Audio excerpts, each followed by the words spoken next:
가지마 지선아. 골목 끝에서 검은 벤츠가 속도를 줄였다. 여긴 그런 차가 들어올 이유가 없는 곳이었다. 지방 도시의 낡은 골목. 오후 3시 햇빛이 왼쪽으로 기울어 있었다. 골목의 폭이 좁아서 양쪽 건물이 거의 맞닿아 있었고 아스팔트는 오래전부터 갈라져 있었다. 이런 동네에 벤츠는 어울리지 않았다. 차는 멈췄고 문이 열렸다. 남자가 내렸다. 대략 50대 초반으로 보였다. 검은 정장, 무광택의 팔찌, 손목에 시계, 구두가 바닥에 닿는 소리가 유난히 또렷했다. 새 구두였다. 값비싼 구두였다. 남자는 백반집의 문 앞에 섰다. 유리문을 통해 안을 봤다. 짧은 순간, 하지만 오래. 가게 문이 열렸다. 지연은 밥을 뜨고 있었다. 손은 멈추지 않았다. 시선만 아주 잠깐 들었다가 내려갔다. 남자는 카운터 앞에 섰다. 주변을 둘러봤다. 낡은 냉방기, 상한 페인트, 바뀌지 않은 메뉴판, 그리고 말했다. 기억해둔 목소리로. 오랜만이네요. 지연의 손이 멈췄다. 멈춘 건 손뿐이었다. 남자는 자리에 앉지 않았다. 시선이 가게 안쪽으로 이동했다. 테이블 구석, 책을 펴놓은 아이에게 닿았다. 딸은 고개를 들었다. 두 사람의 눈이 마주쳤다. 아무도 이름을 부르지 않았다. 아무도 설명하지 않았다. 그 순간 여기 있어서는 안 될 시간이 이 골목 안으로 들어왔다. 이야기 시작 전 구독, 좋아요 눌러주시면 제작에 큰 도움이 됩니다. 이제 오늘의 이야기 시작합니다. 백반집은 항상 같았다. 흰 타일 바닥, 4개의 목재 식탁, 오래된 냉방기, 형광등. 지연은 매일 아침 이 바닥을 닦았다. 무릎을 꿇고 물에 적신 걸레로. 21살 딸 지선은 매일 오후 3시에 들어왔다. 반도체 회사에서 퇴근해서 책을 펼쳐놓고 앉았다. 항상 같은 자리에. 웃음이 거의 없었다. 지선의 얼굴에서 다른 여자들처럼 밝은 표정이 없었다. 친구도 거의 없었다. 회사 동료 말고는. 회식도 잘 가지 않았다. 남자친구는 더더욱 없었다. 퇴근 후 집 또는 백반집, 이 두 곳만 오갔다. 지연은 딸을 봤다. 매일 책을 펼친 딸, 웃음이 없는 딸. 공부는 다 했어? 지연이 물었다. 응, 검정고시 준비하고 있어. 딸의 목소리는 작았다. 습관적인 목소리. 지연은 밥을 떴다. 같은 동작으로 매일같이. 손가락은 항상 뜨거웠다. 갈라진 손톱. 혈색이 나쁜 손가락. 17년을 견딘 손가락. 외삼촌 민주는 가끔 들어왔다. 점심때 밥을 먹고 가는 것으로 보였지만 실은 지연과 지선을 보는 것이었다. 지선이 일은 힘들지 않아? 괜찮습니다. 지선은 민준에게 존댓말을 썼다. 민준은 아무 말도 하지 않았다. 그저 고개를 끄덕였다. 이것이 그들의 일상이었다. 지연이 지선을 낳은 건 25살 때였다. 남자는 당시 38살이었다. 나이 많은 남자가 자신을 택했다고 생각했다. 그것이 행운이라고. 4년을 함께 살았다. 그 다음 남자는 떠났다. 지선이가 4살 때 통장에 170만 원을 남기고 지연은 일을 찾아야 했다. 이 백반집에서 시작했다. 처음엔 손님도 적었다. 하지만 계속 들어왔다. 사람들의 입소문. 여기 국이 좋아. 밥이 정성 들었어. 지연은 새벽 5시에 일어나 밥을 지었다. 국을 끓였다. 밑반찬을 준비했다. 딸은 학교에서 돌아오면 백반집으로 왔다. 엄마가 일하는 동안 혼자 숙제를 했다. 엄마, 이거 뭐예요? 딸이 자주 물었다. 지연은 손을 닦고 가서 함께 봤다. 아무것도 모르지만 옆에 앉아서 여기 이렇게 하면 돼. 손가락으로 보여줬다. 지연의 오빠 민준이가 가끔 들어왔다. 지선이가 공부를 잘하네. 그럭저럭. 민준은 밥을 먹고 말없이 돈을 놓고 갔다. 이건 계산이 아니고 지연이 거절했다. 그냥 가져. 딸 학용품도 사고. 17년이 흘렀다. 손가락이 더 거칠어졌다. 눈가에 주름이 생겼다. 딸은 더 커졌다. 웃음도 줄었다. 그 남자가 처음 들어온 날 아무도 모르고 있었다. 그것이 무엇을 시작하려는 건지. 오랜만이네요. 그 한 문장으로 모든 게 바뀌기 시작했다. 남자는 매일 들어왔다. 오후 4시쯤 같은 자리에 앉았다. 날씨 좋네요. 네. 딸의 짧은 대답. 하지만 그것으로 충분했다. 일주일이 지나자 남자는 딸의 책을 봐줬다. 이건 미적분이네요. 어렵지? 좀. 대화가 길어졌다. 한 달이 지나자 남자는 물건을 사다 줬다. 책, 펜, 운동화. 이건 선물이 아니고 공부하면서 쓸 거. 딸은 받았다. 지연은 주방에서 봤다. 거울 반사로 딸의 얼굴이 밝아지는 것을. 뭔가 두려웠다. 그 남자가 누군데? 민준이 물었다. 저녁 때. 모르지. 거짓이었다. 민준은 남자를 봤다. 아주 오래. 계산하는 표정으로. 그 다음부터 민준은 더 자주 왔다. 저녁마다 밥을 먹으면서 계속 남자를 봤다. 10월 남자가 딸의 이름을 물었다. 이름이 지선이요. 지선이. 예쁜 이름이네. 난 준호야. 그 말을 들었을 때 지연의 손이 멈췄다. 국자가 냄비에서 떨어졌다. 소리가 났다. 누군가 들을 정도로. 그 이름이었다. 제3.5망 마이너스 의심의 싹8분. 딸이 변했다. 눈에 띄게. 아침에 노래를 부르기 시작했다. 작은 목소리로. 같은 멜로디만. 옷도 새로 사기 시작했다. 월급의 일부를 써서. 이전과 달리.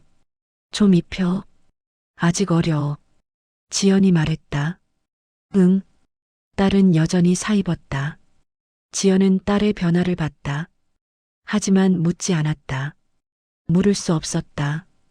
대신 몰래 인터넷을 찾아봤다. 밤 11시. 딸이 자고 난 후. 김준호 건설. 검색했다. 신기사가 나왔다. 2년 전. 신진 건설업자 김준호 대형 프로젝트 낙찰. 사진이 있었다. 남자. 그리고 옆에 여자. 새로운 여자. 지연의 가슴이 철렁했다. 이 남자가 내 남자네. 더 검색했다. 블로그, 뉴스, SNS. 결혼한 지 15년. 아내가 있었다. 아이도. 아들 하나, 딸 하나. 아내는 준호보다 8살 어렸다. 지연이 떠날 때보다 더 어렸다. 지연은 노트북을 닫았다. 손이 떨렸다. 다음 날 민준이 들어왔다.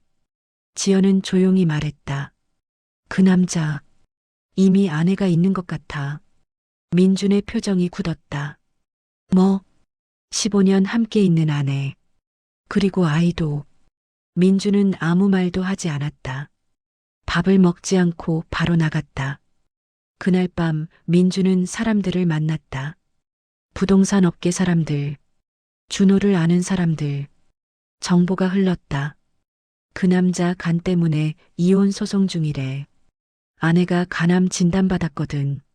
그래서 준호가 아내 대신 간 이식 필요한 누군가를 찾는 거 아니냐고. 그것은 추측이었지만 그 이상이었다. 민주는 지연에게 말하지 않았다. 아직 확실하지 않으니까. 하지만 더 자주 왔다. 저녁마다. 그리고 계속 봤다. 11월이 되자 백반집에 변화가 생겼다. 냉방기가 새 것으로 바뀌었다. 누군가 사줬다. 준호였다. 그냥 더운 가게에서 밥을 하니까 한번. 지연은 거절했다. 거절했지만 냉방기는 이미 설치되어 있었다. 가스렌지도 고쳤다. 지연은 더 이상 거절하지 않았다. 그냥 받았다. 딸은 웃음이 늘었다. 처음으로. 진짜 웃음. 이빨이 보이는 웃음. 하지만 지연은 불안했다. 밤마다. 지선아, 그 사람 뭐 하는 사람이야? 한번 물었다. 사업을 한대요. 어떤 사업? 부동산. 지연은 더 묻지 않았다. 하지만 생각했다. 밤마다. 준호가 왜 지금, 왜 우리. 딸이 준호를 만나러 나갈 때마다 지연은 딸을 보냈다. 하지만 가슴이 철렁했다. 매번. 지선아, 그 남자. 주의해. 한 번 말했다. 뭐가요?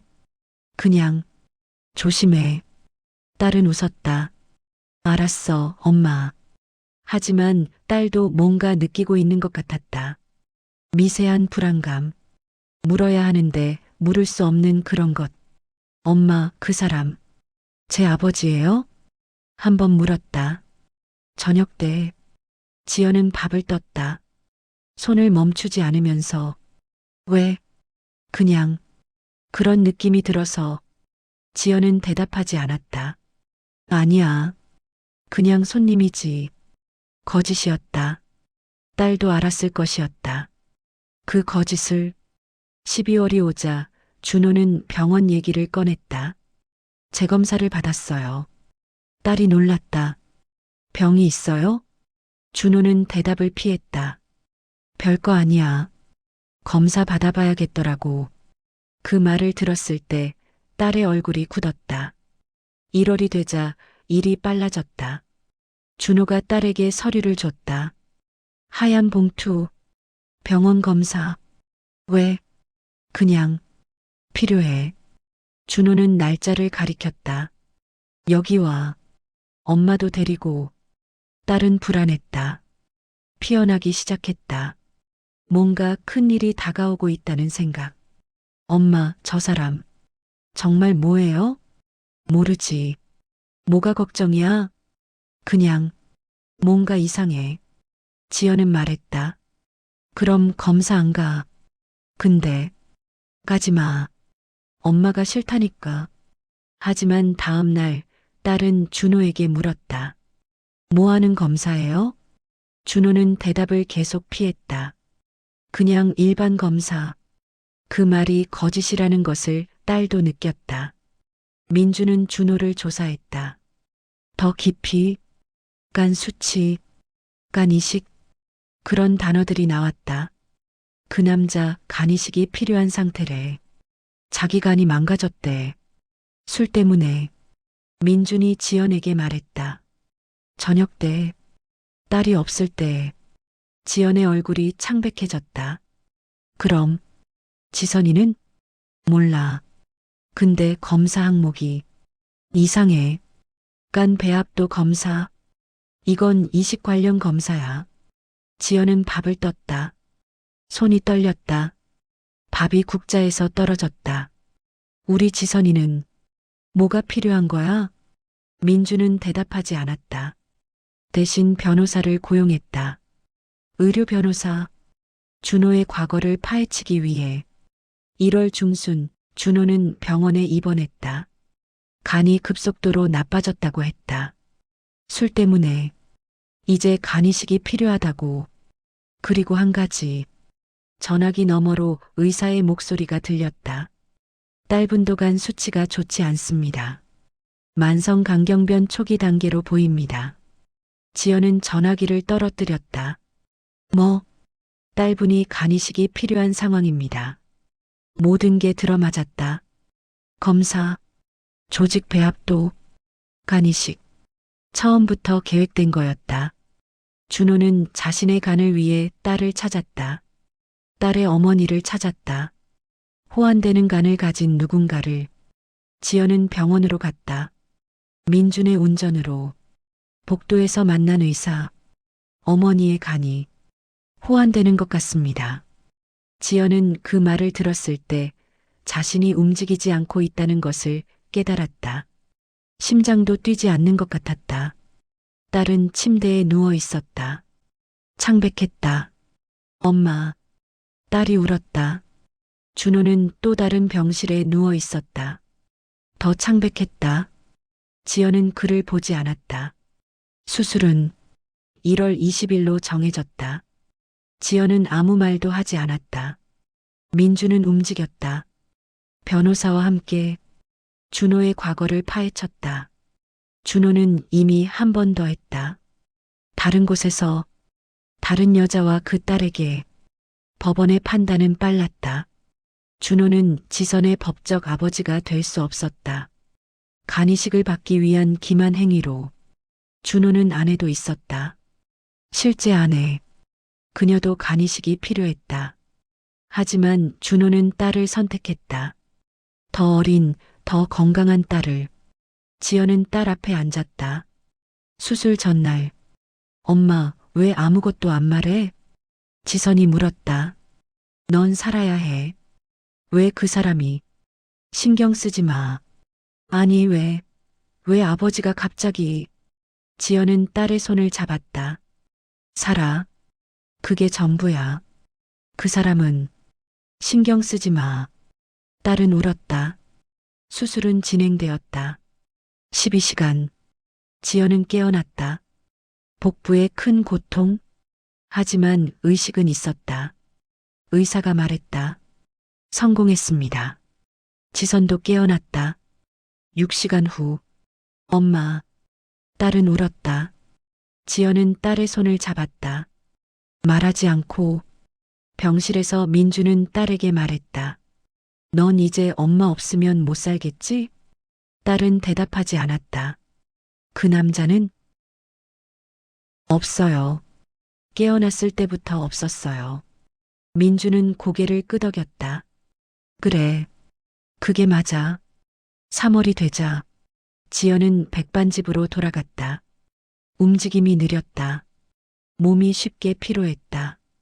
민준이 밥을 떴다. 너 쉬어. 아직? 괜찮아. 지연은 여전히 손을 움직였다. 지선은 병원에서 나왔다. 회복이 빨랐다. 의사가 이상하대. 왜 이렇게 빠르냐고. 지선이 말했다. 지연은 웃음도 하지 않았다. 지선은 다시 백반집의 테이블에 앉았다. 책과 함께 검정고시 준비를 위해. 지연은 밥을 떴다. 민준과 함께 손가락이 더 거칠어졌다. 수술의 흉터가 뱃속에 아물고 있었다. 하지만 밥을 떴다. 계속. 엄마 미안해. 지선이 말했다. 왜? 제가 살아야 해. 그게 전부야. 4월이 되자 지선은 학원에 다시 다니기로 했다. 검정고시? 괜찮겠어? 민준이 물었다. 네. 해야 해요. 지연은 밥을 떴다. 응. 해. 그것이 지연이 한 모든 말이었다. 여름이 되자 지선은 검정고시에 합격했다. 가을이 되자 대학에 들어갔다. 반도체 공학과.